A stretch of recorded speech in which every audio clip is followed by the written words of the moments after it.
मित्रांनो, ऑगस्ट महिन्यात आपला स्वातंत्र्य दिन साजरा झाला. शाळेत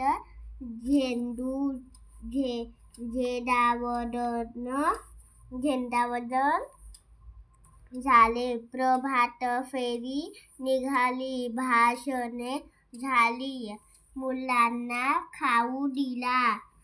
आता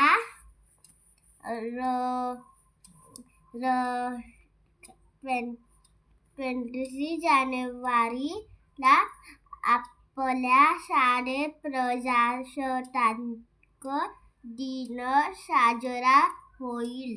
दिनू, तुला कसे रे कळते?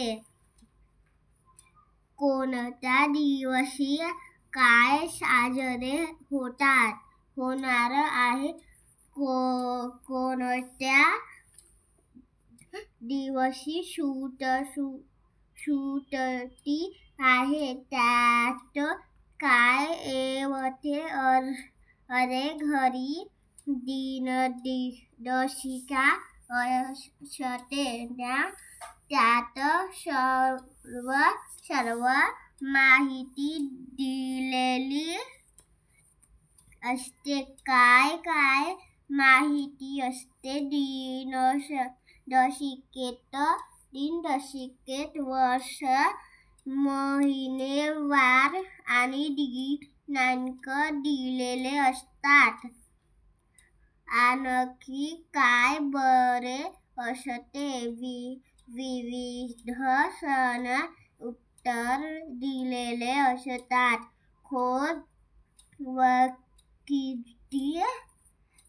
जयंती, पुण्यतिथी असे दिनविशेष दिलेले असतात. दिनू, तुला तर फारच माहिती आहे रे.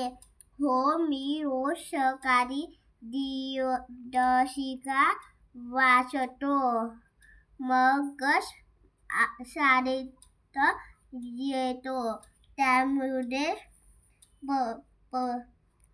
परिपाठात मला माहिती सांगण्यात येते. चला मित्रांनो, आपण वर्गातील दिनदर्शिका समजून घेऊया.